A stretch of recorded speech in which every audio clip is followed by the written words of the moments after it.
सो बिस्मिल्लाहिर्रहमानिर्रहीम। सो सब बच्चे रोशनी पढ़ लें 3 मरतबा, उसके बाद हम काम स्टार्ट करते हैं। सल्लल्लाहु अलैहि वसल्लम।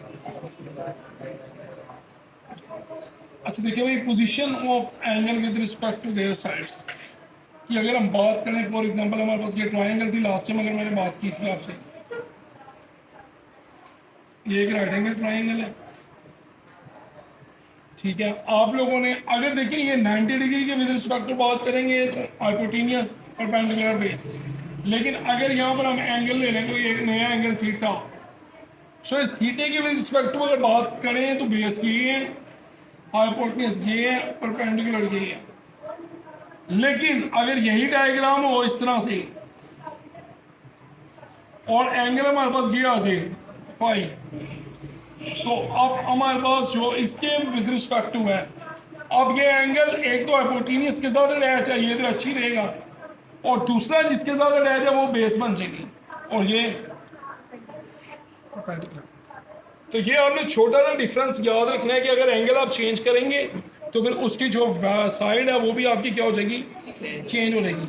यानी कि जो हाइपोटेनियस होगा वो आपकी सेम रहेगी, लेकिन जो परपेंडिकुलर और बेस है वो इंटरचेंज हो जाएंगे। तो इस तरह का हमने क्वेश्चन नंबर 1 इस तरह से ही फाइंड किया है। उसमें अगर आपको मुख्तलिफ वैल्यूज दे दो, वो क्या आपसे साइन फाई, तो आप लोगों ने साइन फाई का फार्मूला क्वेश्चन नंबर 1 में क्या लिखा था, परपेंडिकुलर ओवर हाइपोटेनियस। तो ये फाई के लिहाज से परपेंडिकुलर ओवर हाइपोटेनियस। और आप अपने बुक के जो क्वेश्चन देखेंगे उसमें क्वेश्चन नंबर 6.2 क्वेश्चन नंबर 1 में अगर हम देखें तो हमें क्या मिल रहा है भाई, वहाँ पर क्वेश्चन नंबर 1 के मुख्तलिफ पार्ट्स थे, टोटल 10 पार्ट्स थे आपके पास इसके, और उनके भी आगे जब फर्दर फिर कैटेगरीज बनी हुई थी वो सारी। सो उम्मीद करता हूँ कि उसमें कोई मसला नहीं आया होगा, आपको जस्ट एक लाइन में आंसर लिख देना आपने उसका। सो उसके बाद आप देखते हैं यहाँ पर हमारे पास एक क्वेश्चन था जिसके ऊपर डायग्राम में ही वैल्यूज दी गई हैं, जैसा कि क्वेश्चन नंबर इसके 6.2 में हमारे पास डिफरेंट क्वेश्चन थे। सो बहरहाल आपने इसको उसके अकॉर्डिंग सॉल्व कर लेना है। जो भी अगर मेरे पास डायग्राम में इधर मैं वैल्यूज चेंज करूँ अगर थीटा के विद रिस्पेक्ट टू, और मैं क्वेश्चन नंबर 1 का अगर आपको first part he for example देख लें, क्वेश्चन नंबर 1 और ए डायग्राम है मेरे पास, यहाँ पर उसका 5 और नीचे थीटा, और यहाँ पर मेरे पास 4 है, इधर 5 है और यहाँ पर 6 है। सो जो एक्स्ट्रा चीज़ें हैं वो मैं रेज कर देता हूँ। ये लास्ट टाइम जो लेक्चर हुआ था ये उसी का ही काम है।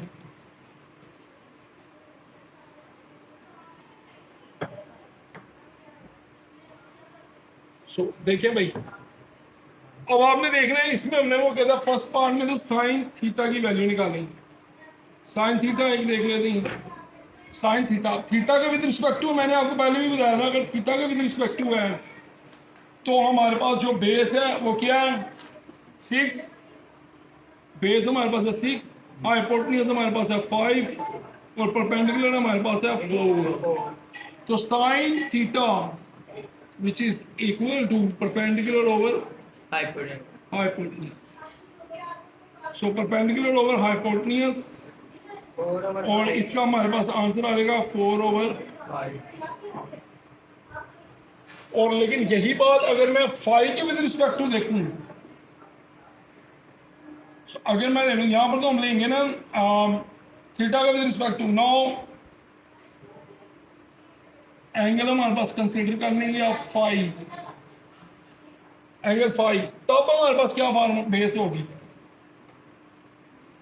अब बेस हमारे पास आ जाएगी 4 और हाइपोटेन्यूज तो 5 ही रहेगी, और जो परपेंडिकुलर है वो आपके पास आ जाएगा 6।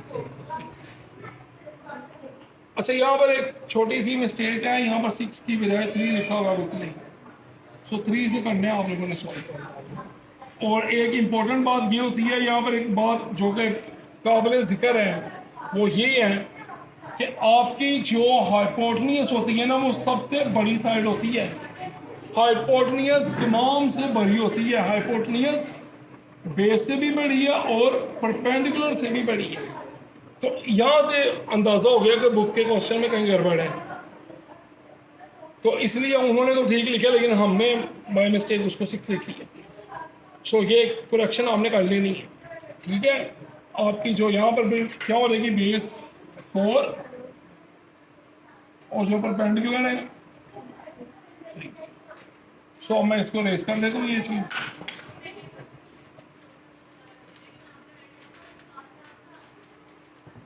अब आप देखें इसके बाद, अब हमारे पास cos फाई की वैल्यू निकाल दें आपने। हम पार्ट नंबर कौन सा कर रहे हैं भाई, cos फाई 10th पार्ट है इसका।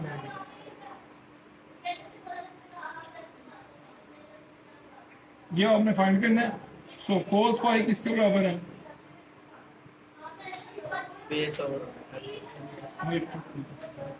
सो बेस की वैल्यू कितनी है हमारे पास 4 और हाइपोटेन्यूज की 5 so cos theta which is equal to 4 over so that's your answer. Sorry, hypotenuse 5 की ठीक है। so ये आपका आंसर आ चुका है। so यहाँ तक कोई प्रॉब्लम है तो पूछ लें। नेक्स्ट अब इसके बाद चल रहे हैं जो आज का हमारा काम है, question number 2। So question number 2 की तरफ चलने लगे हैं। देखें भी क्वेश्चन नंबर 2, हरियो क्वेश्चन नंबर 2। क्वेश्चन नंबर 2 में हमारे पास एक डायग्राम गिवन है। क्वेश्चन नंबर 2 में हमें डायग्राम गिवन है, बी है, उसमें आपको पता है ये जो रेक्टेंगल नुमा चीज है ये 90 डिग्री है, और फिर हमारे पास जो यहाँ पर एंगल है वो थीटा है, ये सी है। तो ये हमारे पास स्मॉल सी, ये स्मॉल सी बी और ये स्मॉल बी। अच्छा, अब वो आपसे क्या कहता है, वो कहता है for which following right angle triangle A B C find the ratio of the following angle A and angle C. So आपके पास इधर से जस्ट पहले पार्ट में अगर हम देखें तो साइन थीटा की वैल्यू पूछ रहा है वो, आपने फिर लिख देना ऊपर फॉर थीटा। थीटा थीटा के लिए आपने बताना है मुझे हाइपोटेन्यूज कौन है, हाइपोटेन्यूज आपकी बी है, परपेंडिकुलर कौन है, परपेंडिकुलर थीटा के लिए परपेंडिकुलर। सो थीटा है कहां पर, पहले तो ये बात सुनो, ये है थीटा आपका, इसका मतलब बेस ये है तो परपेंडिकुलर उसका सी है। सो परपेंडिकुलर हमारा इसका क्या है सी, और बेस क्या है ए। सो अब आपने इधर से साइन थीटा की वैल्यू निकालनी है, sine theta which is equal to perpendicular over hypotenuse. So sine theta which is equal to C over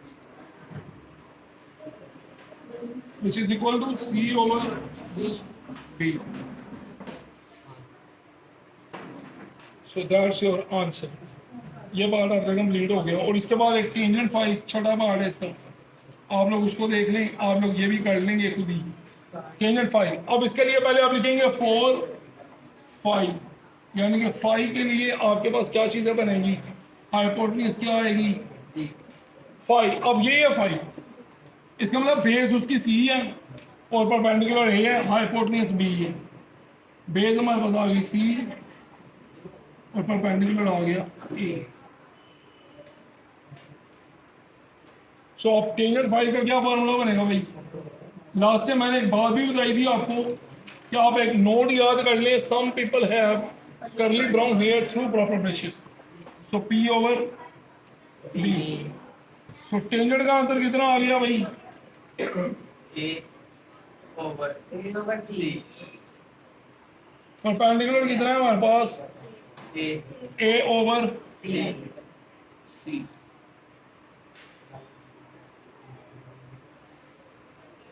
so ये आपका आंसर।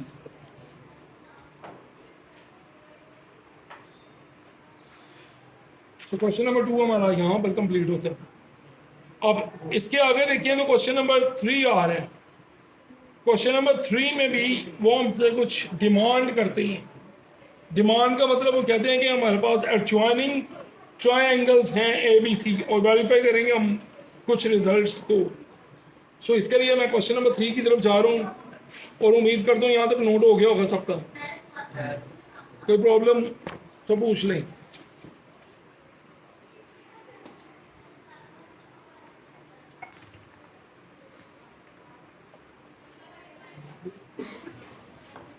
उम्मीद करते हैं यहाँ तो कोई प्रॉब्लम, पुराने काम है ये सारा। यस ठीक है, अब नेक्स्ट काम के लिए मैं मूव कर रहा हूँ क्वेश्चन नंबर 3 की जाने के लिए। कर दूँ? यस सर्टिफिकेट को साइन कर दो।